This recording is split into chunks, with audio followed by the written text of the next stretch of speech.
What are we doing today? I can tell you a lot of normal things. Day 2 of door hangers! In this video I'm going to be talking about door hangers and a bunch of tips and tricks that I use to make them successful for me. I hope that you get some things that you can actually implement and use for yourself. A lot of it's very, very simple, and I promise you it will make things a lot easier for you. Especially, I've got a few tips, especially if you're running employees, to have them pass out your door hangers. Alright, so let's get into it.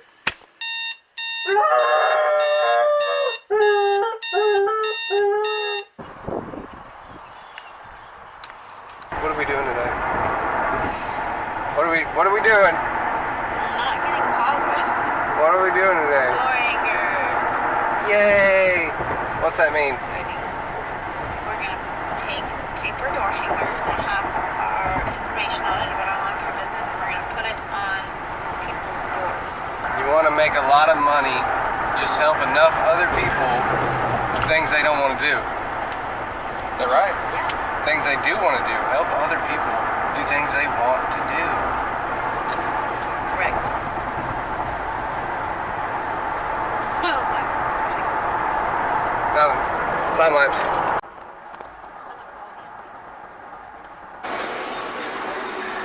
Which flavor? Frozen cappuccino.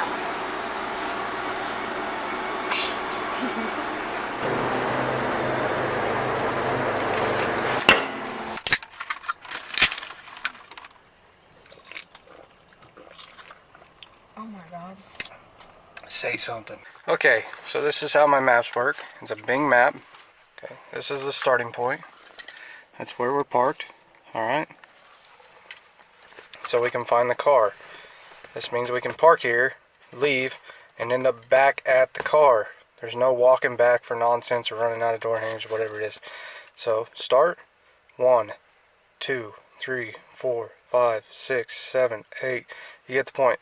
We're just going all the way through, zigzagging, and make it to where we work all the way back. Now these little notch marks are just letting you know where there's a street that was missed. So we'll miss cul-de-sacs, we'll miss streets that don't make sense, where I can't actually make it flow right. This is a main street, this is a main street, this is the other half of the neighborhood. That will be in a different section. So generally I'll break up a neighborhood into 1 or 2 sections, and I'll hit one side, then I'll hit the other side. So we'll zigzag through. This is the most efficient route so that both people are passing out door hangers as fast as possible, the most efficient way possible, and you can drop off 2 people in a neighborhood without having hassle of having to pick them up all the time because they get lost in zigzag roads and they're like, hey, I already passed them out in this area. Because what'll happen is they'll go down here, do this, they'll go this way, and then they'll keep going this way, and then they'll drop down and they'll go, oh crap, we already did this area. And they'll get lost somewhere down in here in cul-de-sacs or whatever. And then they're not even close to the other side of the neighborhood. So you'll have to pick them up and you'll have to reset them somewhere else. Can I ask a question? Yeah. Why don't we pass up door hangers on cul-de-sacs? I don't understand. Okay, so the reason why I don't pass out door hangers on cul-de-sacs, okay, you got 2 people walking. And they're walking down the block. Now when they get to the end of the block here, the person that gets the corner falls behind. But they catch up because at this corner, the person that has to do the outside corner falls behind over here, so this person catches up. Now, in a scenario where there's a cul-de-sac, say this was a cul-de-sac. If one went down and it's on their side of the street that the cul-de-sac's on, they have to walk that area, so they get way behind, and the other person's flying down the block, and what ends up happening is the 2 people separate, and one person has the map, the other doesn't. But if they get separated, then they're more likely to get lost. There's not the accountability with it.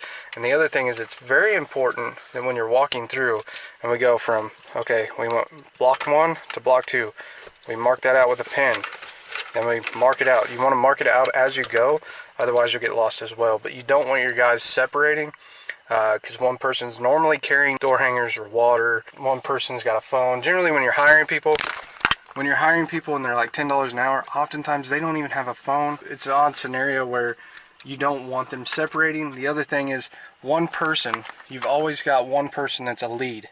Anytime there's 2 people and they're doing things on their own, you got one person that's a lead. That's the person you give the map and you say, hey, you have the responsibility of making sure things are done right and efficient and nothing goes wrong. You're not allowing someone to go in the backyard and take a leak or whatever it is. You're in charge.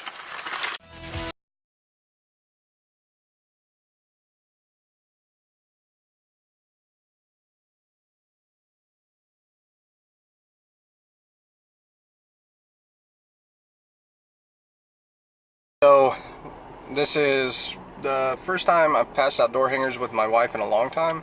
Generally we had our daughter with us in the past, and that just doesn't work, you know, like she'd be with us in the stroller. And you know, today is a special scenario where my mother-in-law is watching her, so Rachel is passing them out with me. How was it? How'd you like it? I do like it. It's fun. Okay, that was a solid It's 2 fun in the hours. beginning, yeah. After about an hour, it definitely gets very A tiring. little boring, your feet kind of hurt. Yeah, it's not walking up and boring. down.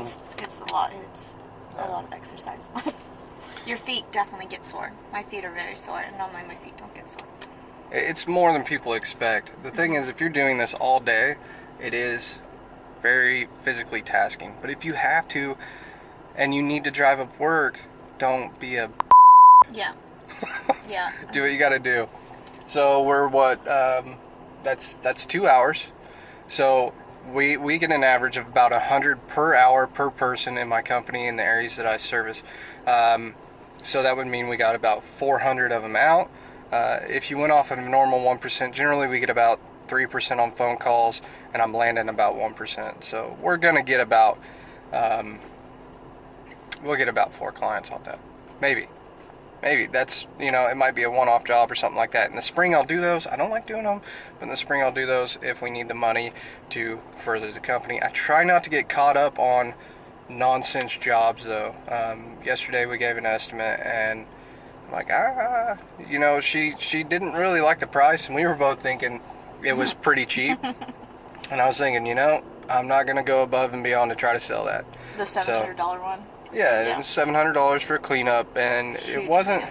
It's A huge huge to yard, her. To huge me, yard, yeah. it's probably about 4 hours, but it's one of those things that I'm not going to go above and beyond on trying to sell certain projects, because I would rather be passing out door hangers. I would rather get a lawn service that I get an average sale of about $1,600 to $2,000 a year just off the lawn, and then I have them for 3 or 4 years, so I make a lot more money from passing out door hangers. I would rather pass out door hangers for 4 hours by myself than do that massive cleanup. Now, if I need the money, I will do that.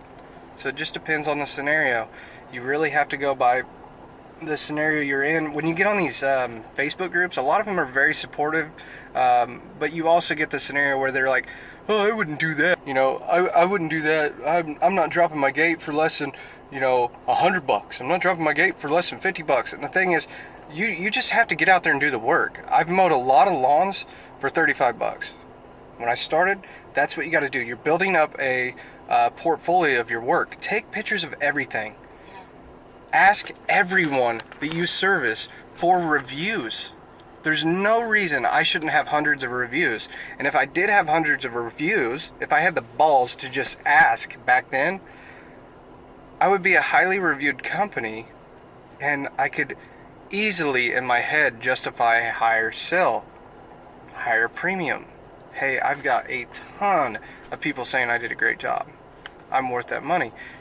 So if you're starting your company right now, whenever you have a scenario where somebody says, oh man, great job, this looks awesome, and you can tell they mean it, say, oh great, let me send you my Google. I'd like you to give us a, you know, if you could give us a 5-star review, that'd be great. That really helps us out.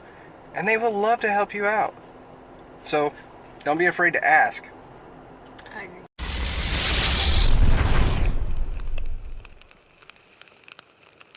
Let's watch some videos.